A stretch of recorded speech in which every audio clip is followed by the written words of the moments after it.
Reese Canella, welcome to the Soccer Queens podcast. Hey, how we doing? It is so nice to have you here, and I'm so glad I finally met you at the United Coaches Convention. And it was just fabulous to finally meet the entire team of SRUSA. And I know we've had Don Williams a lot on this Mhm. podcast, and he's provided some great insights into the college soccer recruiting process. But I just want to have a new face and Yep. someone with a little bit different of a background, but who's also been in this space for a while, and you see this every day, and you work with players year round and really help them to find the right fit in this process. So I want to definitely have the audience get to know you a little bit more. So if you can just tell us about your coaching background, your playing background, and then the recruiting background. Yeah, so thanks for having me. My name's Reese Canella, and I'm from the Luton, England area, so just outside of London. Just so people understand where I'm from geographically and why I have an accent going on here. But I came over and played at Tiffin University, which is Northwest Ohio, a small private Division 2 school. It was pretty much my only option, and so I took it, and had fun there playing. Was an All American there. Just recently got put into the Hall of Fame. So a good career and a fun career. And was playing with a lot of my friends and was able to have some success with the coach there who's still there at the moment. Then after, because I loved the job, I loved the sport, and I loved college soccer. I wanted to get a job in college soccer, so then I was a grad assistant coach. I went to Urbana University, another D2 school, coached there. Then had a few other stints in Ohio, and then most recently was at Baldwin Wallace University, which is Cleveland, Ohio, Division 3, and I was there up until 2020. And then my next stint was at SRUSA, so brought me along here, and now just recruiting, and I still coach in the area and coach club teams and the youth and high school age players. But yeah, primarily working on the recruiting side now of college soccer. Awesome. And this is why I love what you guys do, because everyone on your staff has had some extensive playing experience, but also coaching experience at different levels. And I know we have talked about off air that ID camps are definitely a big part of the recruiting process. So I want to touch on those first. So, what are your biggest recommendations when players are picking which ID camps to go to? I think you have to look at what coaches are going to be there and what schools are going to be there. And so even prior to the ID camp, you probably want to look at what does college look like for you, and where do you want to go, where do you want to end up. And there's a number of factors, right? You have to look at the academics, the athletics, obviously, socially, is it a small school, is it a big school, financially, you have to look at how much is this going to cost us, and so you kind of want to look at the overall picture, and the ID camp is just one piece that's going to help you in your recruiting journey. So I would look at the schools. I don't think there's any point going to an ID camp, spending the money, the time, the resources, go into an ID camp, and then the schools that are there, you're not interested in them, right? And so that doesn't make sense to me. So I think you want to look at, where the schools are coming from, and what schools are going to be in attendance. And then once you've done that, okay, I like some of those schools, I like the areas, I've heard some of those schools, maybe I need to research some other ones. Maybe there's some D2 teams, D3, NAI schools that you may not have heard of. So I need to research them a little bit and really figure out if this ID camp, after the camp, if a coach reached out to you from the camp, would you be happy with that? Right? Would you be happy with with the schools that are there, and what schools are planning to be there if they reached out? Would you be, you know, would you want to reach back out to them? Right? Would you be happy with an email from one of those schools in your inbox? So I think that's the big initial part is, okay, let me see what schools are there. Am I interested in them? If I am, then yeah, maybe I want to go to this ID camp. Would you recommend players who are just starting the recruiting process and they're picking their ID camps to pick different divisions just to see where they fit in? Yeah, yeah. I know everyone has the dream of going to D1. Fortunately for me, I didn't even know what the NCAA was when I was coming over here. So I remember I had a professor he went to Tulsa, and so I had a media guide that was sent to me, and I showed him. I was like, "What's this NCAA thing mean? What are the divisions?" I'm still thinking it's promotion and relegation, and I'm like, "So we're Division Two. Can we go up to D1?" And, and he's like, "Nah, it don't work like that over there." So I think as a player, you may want to play D1, but that's not going to be for everyone. The odds are against you, and so what you need to do is decipher where I'm at, right? Look at different ID camps, different levels, and see. Okay, I went to this camp and I didn't play my best, and maybe the players were of these clubs and at this league. I went to this ID camp and I played pretty well, and coaches, emailed me after and were coming up to me. So I think I like the ID camps, and I would recommend them to my club players if they did ask. And I'm not sending them all over the country. I'm not telling them go this one and go to that one, but it allows you to broaden your horizons in terms of the level that's out there, in terms of the level of player, right, and your competition, because your competition isn't just the players in your club or the players that you play against in your league or in your area. The competition is the nation, and then more so on the men's side, the competition is the world. Obviously, there's not as many international women coming over to the States playing, but there's still a good 10-15%. But for the men, it's more like 30-35%. So, these ID camps are a good way to test your abilities against other people that have a similar goal of wanting to play college soccer. So if the coach reaches out to a player after an ID camp and says, "We want you," that is an ideal situation for anyone. But what if someone does an ID camp and there's nothing from the coach? Does that mean it's a no? Does the player have to follow up and put in some effort on their end? How do you deal with that type of situation? Yeah, so with the ID camps, I mean, they can range from 30 to 100 and more, right? So and it's a short period of time. So sometimes the coaches don't actually get to see you play, right? They may see you for a very short stint. So I don't take offense if a coach doesn't reach out to you. But again, if you've deciphered, okay, I like this camp because of these schools, and you go to the camp and you don't get reached out to by any of the coaches, then yeah, email them, reach out to them, and see, hey, coach, I was at this ID camp. I'm not sure if you saw me play. Hopefully, you've got game film or you've got highlight film already. So you're like, hey, this is my highlight film. I play for this club, in this league, and express that you're interested.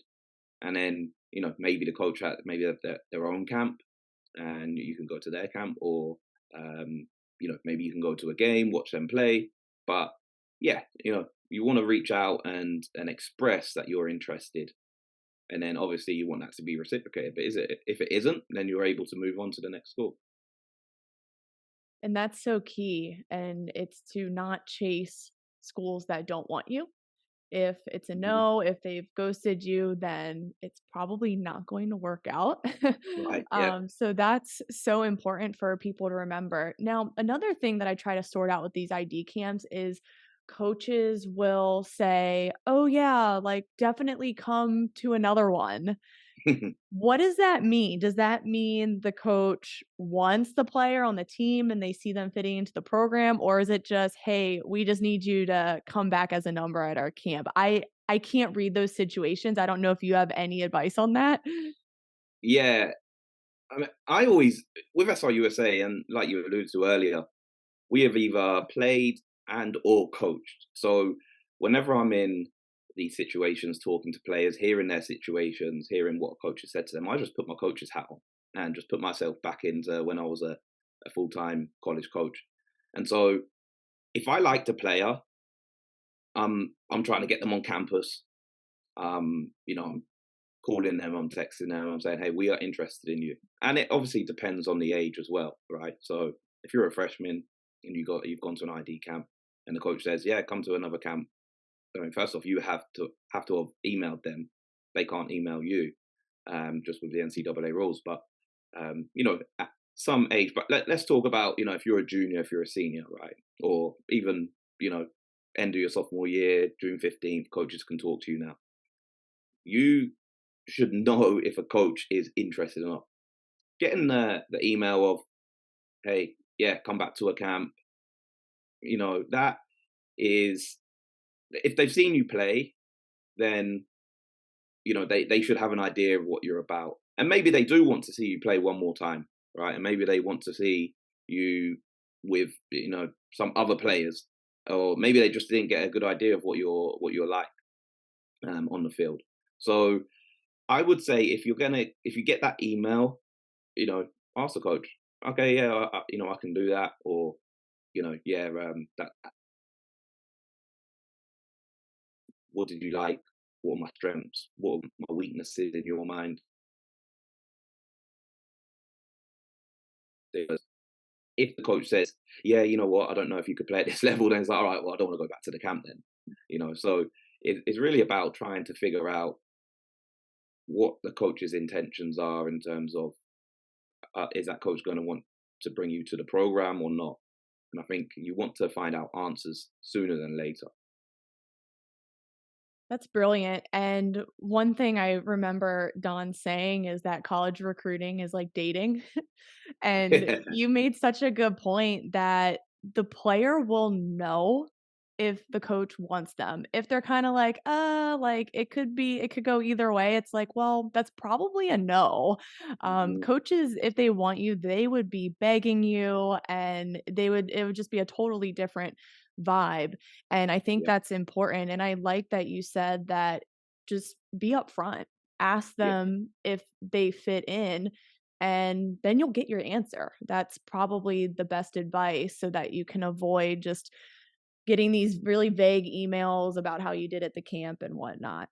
Now, when players are actually at the camp, I get a lot of questions about how they can stand out, and they'll some players will say, "Well, I made some good passes and I was like ahead of everyone else. I thought I did really great, but they didn't seem to be like an impact player." So, how can they really stand out when they're there? I think you have to stay within yourself. So don't try to, if you're a defender and you're trying to dribble past everyone in the midfield, that's probably not what you do when you're in a game for your club team or your high school team.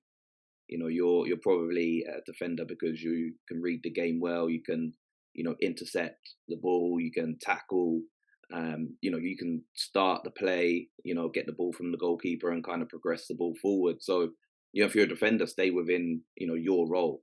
If you're a forward and you're trying to shoot from 30 yards but you've never scored a goal from 30 yards, don't start now at an ID camp, right? Start doing the things that you're good at. So if you're up top, if you're a striker, you probably can finish. You probably can get other people involved in the game. You probably be able to hold the ball up and involve the rest of the team. So you really want to stay within what you're good at.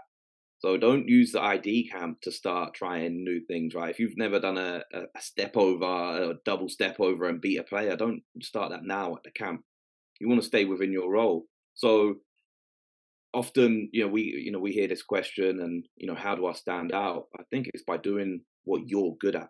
And if you're good at that and you keep doing that, if you're a midfielder and you're good at you know finding your forwards and playing them through, obviously an ID camp would be a little bit different because you don't have a relationship with these players. You don't know if the player's going to run or if the player's going to hug the touchline, and you have to play it to feet. These are obviously intricacies that you don't know. But if you're a winger and you're good at taking players on, then do that, right? But you want to stay within what you can do well, and by doing that, then the coach is going to get to see the real you, and the coach is going to see, okay, I like this player because of A, B, and C, and so now, when a coach is recruiting you, you've been true to yourself in terms of what you can do on the field, and so now the coach wants you based on your abilities and what you're good at. And so, know what your strengths are, be confident within them, and work towards them when you're at the ID camp, and try and stay away from the your weaknesses and what you don't do well. So I'm trying to throw as many situations at you as I can just with the conversations I've had with a lot of Mm. players, and I've heard a lot of players just go to so many camps. Like, I mean, I don't even know how many, maybe like 5 a year, maybe more, Yeah. and they still aren't getting interest. And it's just this hamster wheel of chasing and chasing and chasing.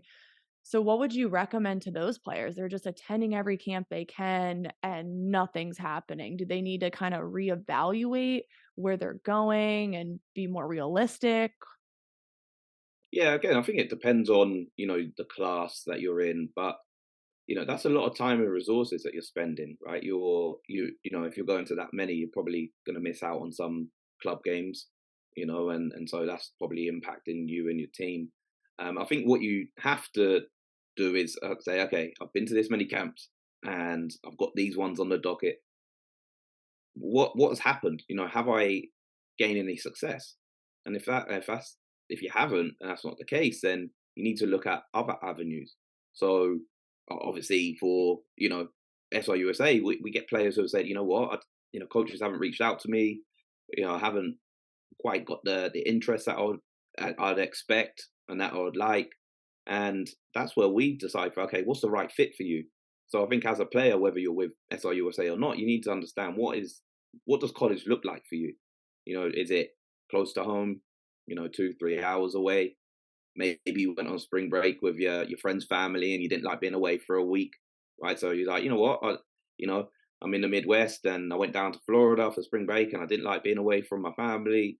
Probably want to stay close to home. Okay, so there's no point doing a camp, on the West Coast if you're, living in New York, right? And so you want to make sure that, okay, home, I want to stay close to home, or I don't mind going away from home. Okay, academics, what does that look like? What do you want to study? If you're undecided, that's fine. You don't have to. We know a lot of players that are undecided. You just want to get your basic classes out of the way. If you're at a big high school, when I went to Tiffin, I had people say my high school was bigger than this. And that Tiffin was, I think at the time, in around 4 or 5,000, and some people went to bigger high schools.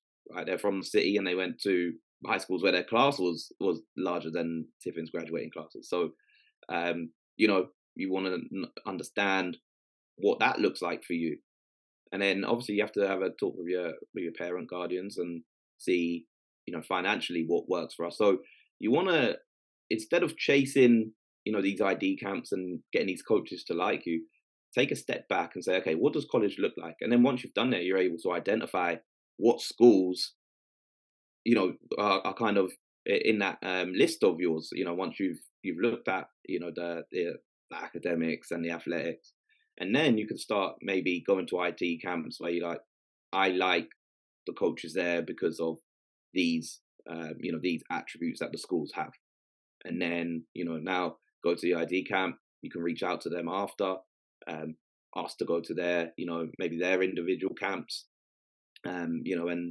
really understand what this process is about. It's not about going to every ID camp in the world and trying to, um, you know, get on a roster.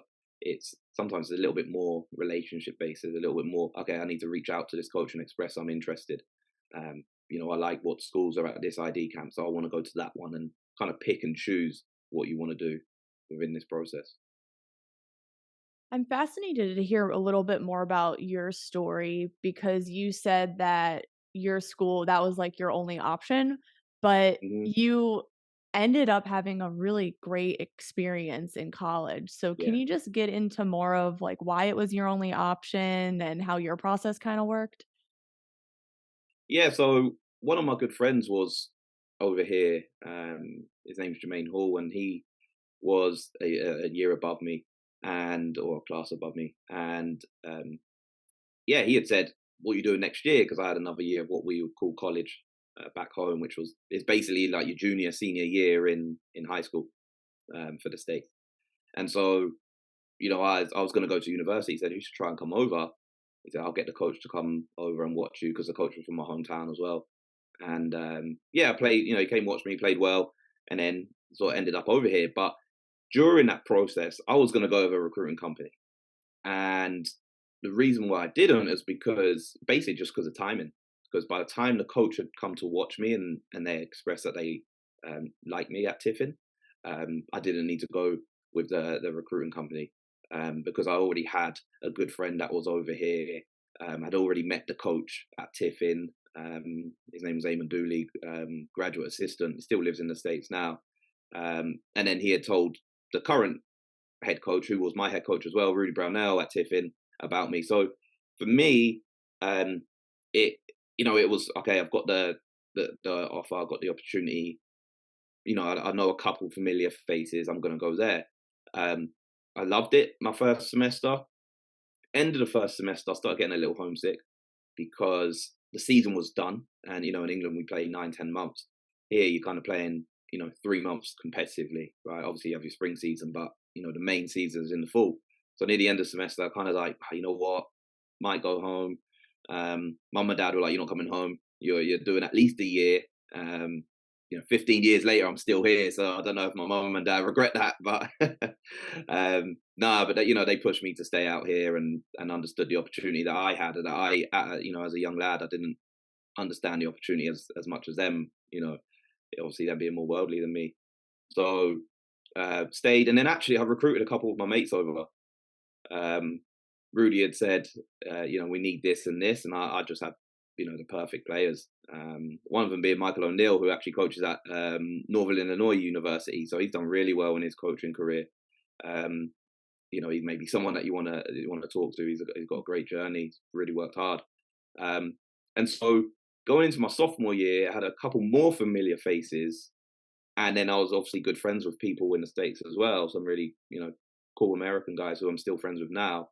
And so that helped me to stay. But I'll tell you what, Erica, with the transfer portal now and how people kind of after 3 months, right? They're not even getting to the end of their first semester. After 3 months, they say, "You know what, I'm out. I'm on the transfer portal, you know, the NCAA transfer portal." With that, I mean, if that would have been, obviously I was there back in my day, but I just had a great scholarship. So for me, it was hard to then go and get that somewhere else. If I because Tiffin and Luton, the Greater London areas, night and day in terms of just life, right? Like where I'm from, millions of people. Tiffin, town of 20,000 people. So there was a lot of differences.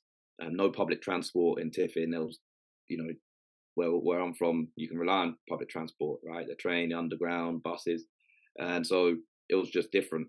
But I stuck it out. Talked to my parents. They told me to stick it out.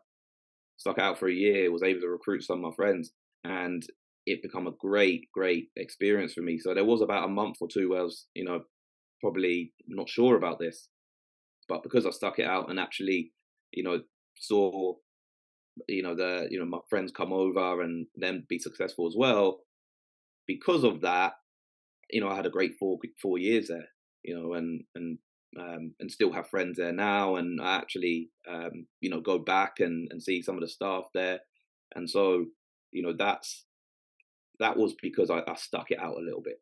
And when times did get tough, I didn't say, "You know what, I'm out. I'm gonna transfer."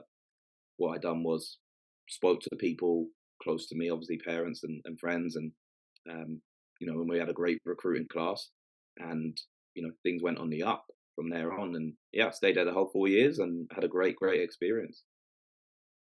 I love hearing that, and not only did you stick it out, but you took a risk to go there, and you're just like, Mhm. I'm going to accept this offer and be thankful for it. Someone wants me. That's so exciting."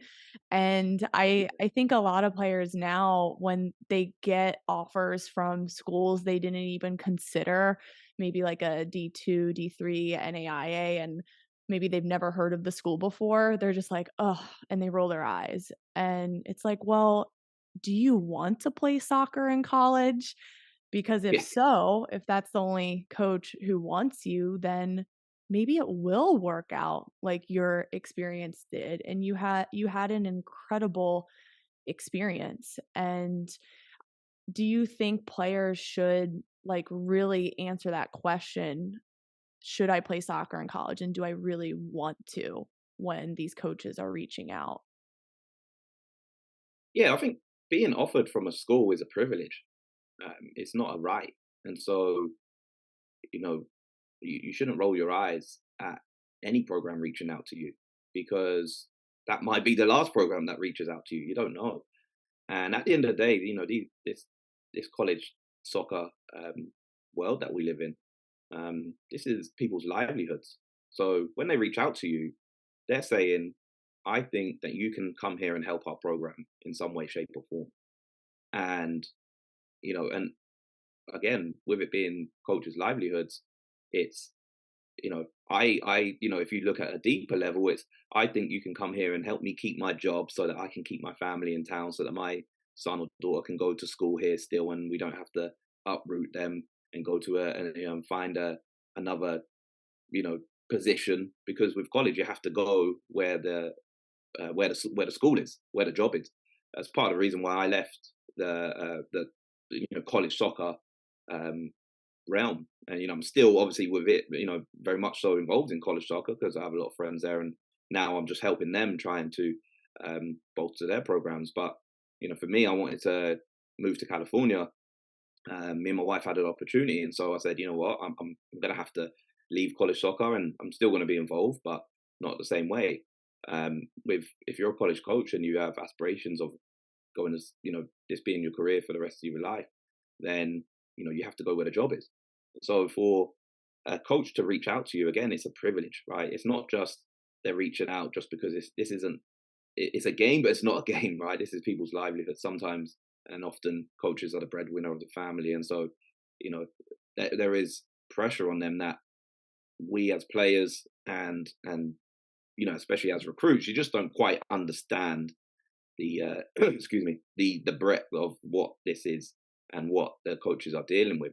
And so for D2, a D3, NAIA, JUCO reaches out, you know, savor that and reach back out to them, because again, you may not get the offer that you want, you might not get the dream school that you want, um, and that's fine. But what you have to think is, okay, I want to play college and I want to get a degree, so that sets me off on my path to be successful within my professional career.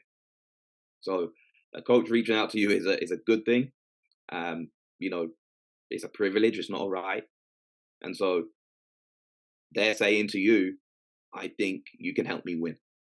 I think you can help me move this program forward in the right direction, because ultimately that's what coaches want to do. We all want to win, and so um, you know, reach back out to the coach, and you just never know. I mean, if I would have looked at Tiffin on the face of it, and and hadn't known a person or two there, I would have said small town, small school.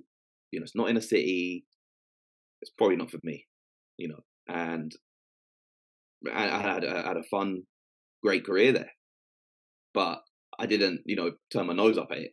For me, it was like, oh, I'm going to go there, and that's what a lot of players are doing. They're like, you know what? No, I don't want to go there. I don't want to go here. Now, do your research. If you do your research and then you say, I don't like this school, then fair enough. And maybe you've spoke to the coach, then fair enough.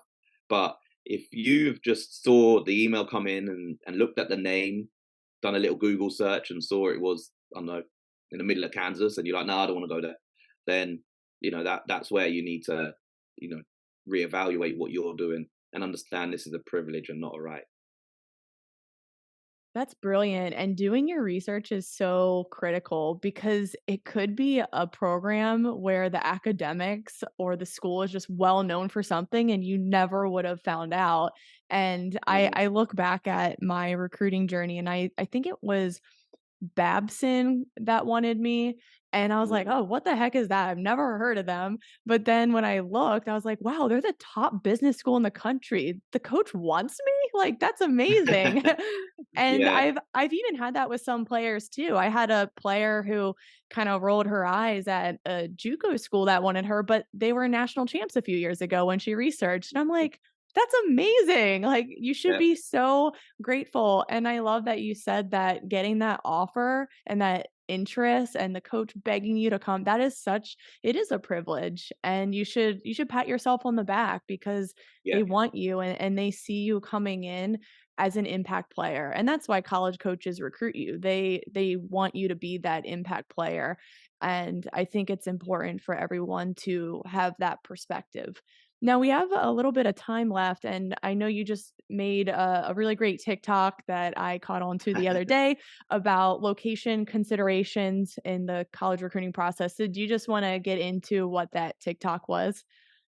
yeah. So I just started like 2 weeks ago, and this is the first time that I've actually felt old on social media because I've had to Google and YouTube how to do certain stuff because how to put the picture behind you, um, and that woman voice that you always hear on the TikToks. "Oh, how do I do that? I like that."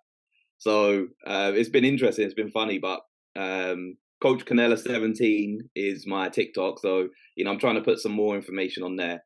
And yeah, so what I'd seen on my Twitter, and I think that's how we first connected, and obviously we met in person at a convention. But what had happened is I've seen a lot of, and I have seen a lot of 2024s, and primarily on the women's side. I think mainly on the women's side, who have committed.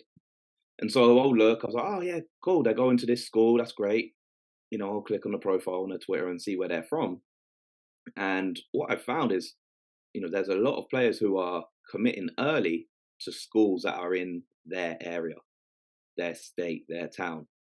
So what I'd said on TikTok was, for the uncommitted players, don't be discouraged by that. If you're uncommitted, keep on your path. But what happens is coaches are able to see players play earlier in their area than they would the rest of the nation. So, they can go to the high school games and they may have a player or two who's a junior and senior at a high school game. But guess what? They're able to see the freshmen as well. And if a freshman typically is playing on a high school team, they're usually a good player. So now that local school gets to look at the player earlier than other coaches in other areas. And, the coach will, hey, have a relationship with the high school coach and bring your players to our camp, and this is an open invite to any of your players at the camp, and you know within the rules, when they can, they'll express interest, but that's going to be earlier than say out here on the west coast. Where I live is San Luis Obispo, so you've got Cal Poly here, and then Santa Barbara down the road.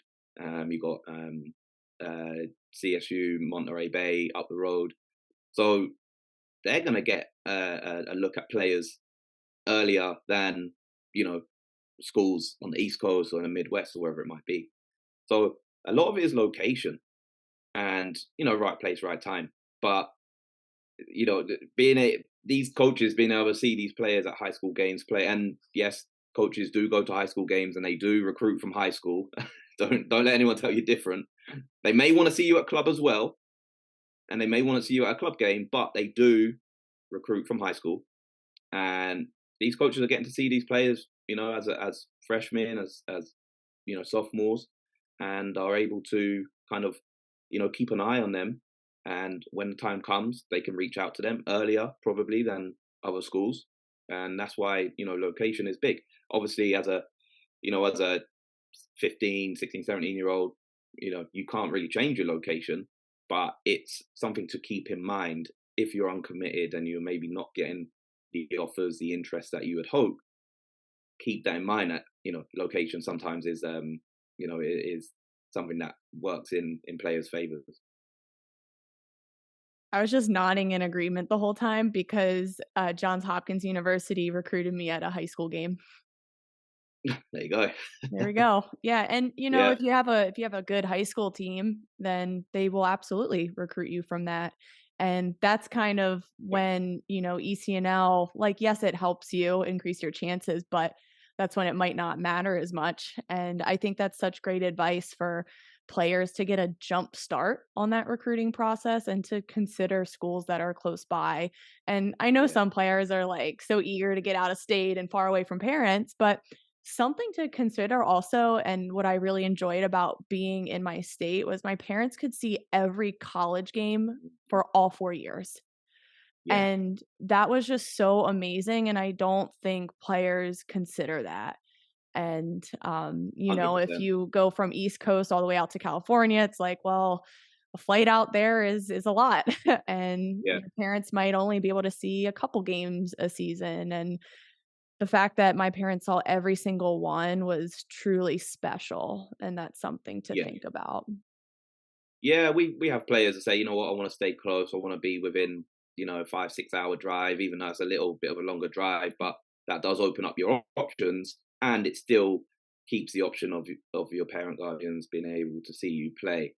And so that is a big piece of it. And again, like I said earlier, it's a privilege to play college soccer. I think only 10% of high school players play college soccer, and so being able to play is a privilege and you should be grateful. And then, for your parents to be able to watch you play is huge as well. My parents weren't able to watch me play because I was all the way over here, which was was fine, but that was part and parcel of the decision that I made. They were able to watch me graduate, and they were able to come to my graduation. So that was probably for me bigger than they'd watch my games back home. That was bigger for me, but that was a decision that we had to make. And so that's something that you want to keep in mind that yeah, location is huge. And if you're in an LA, there's going to be there's a lot of schools down there, like you said, East Coast, Boston, New York. You know if you're in Florida and these big cities there, I think you're in Tampa, you've got a good few schools there, Orlando, obviously, southern Florida as well. you know these schools are kind of looking at their local talent first, right? And they're looking at who they can pluck from their area because that saves them time and resources. That allows them to now put more time into other players, other parts of the country, and other parts of the world. So, you know, location is huge for a coach and for a player as well, and determining kind of where you're going in your recruiting process. Yeah, and nearby in like any city, you can have all levels of schools. And even in Tampa, you have USF, which is the big D1 school, and then you have UT, I believe they're D2, and then St. Leo, it's either JUCO or NAIA. And I think players starting in their state is really good because then they can get a feel for which level wants them and is Yeah, kind of chasing them down. And you're right, it is so good to save time and resources for both ends, the coaches yeah, and the players and parents. So, yeah, I think that's exactly. a really great insight. So, thank you for that. Is there anything else you want to kind of just end us with, whether it's ID camps or just finding the right fit? Yeah, I think that's what we try to do is find the right fit for our players and create more exposure for them to be able to be seen by college coaches. Um, it's hard, but try to focus on your journey. Control the controllable. There's obviously with social media, you got every day there's a new player committing to a new school, and that can create anxiety for a player because they're like, well, I haven't been looked at, and I haven't got any offers, and I this school has reached out to someone on my team, but they haven't reached out to me. You know, it creates a lot of anxiety and negative emotions, right? You can be maybe envious and jealous of a teammate. So just it's hard, but try to keep in mind. And adults don't do great at this, right? The whole keeping up with the Joneses is because you see something that someone has, or you think you want that, and so you go out and you're comparing yourself, and now you're saying, you know what, I want to do the same, and maybe not put yourself in a good situation. um you know so even as a young person, a teenager, it's harder to do so, but really try to focus on your own recruiting journey, control the controllable. And what I mean by that is make sure you're getting highlight film. Reach out to your coach. If the coach says, oh, we don't record our games, well, see how you can do that. I have a client who he had some games recorded, but he also wanted the video camera, and so the dad went out, bought the camera, and he charges if a player wants their film, then he charges them a little bit of money, and so that helps cover the costs. So he was proactive, went out there and said, I want to, record my films on a better camera than what we've got, so we're going to go out and do that. So film, make sure you're doing that. Academics, work hard, see how you're doing in high school. If you're doing great in some classes but you're not doing great in the others, try and get them grades up. Tutors, spend more time studying, whatever that might be, and then playing. I don't think it's enough to be out there just playing with your team. What are you doing extra? There's a lot that you can do extra, right? Kicking the ball against the wall, juggling, going to the weight room and lifting, building up your strength, just running laps, right? Helping your endurance. These are all things you can control. So control the controllable. There's going to be a lot of other variables that happen outside of your control. Players that are committing, players that are saying, yeah, I've got this school looking at me, this school. You can't control that. You can't control what the coach is doing. You can't control their journey. But what you can do is control yours. And so, yeah, just really looking after um, your own path, your own journey, and controlling what you can control. I love that advice, and I think that's just a great place to end, and I really hope this conversation was helpful, and I want everyone to follow up with Reese, so I have included all of his links in the caption below, his Twitter, his TikTok, which is taking off, so just Yeah. super exciting, and be sure to give him a follow. Reese, thank you again, and everyone, I will see you on next week's episode.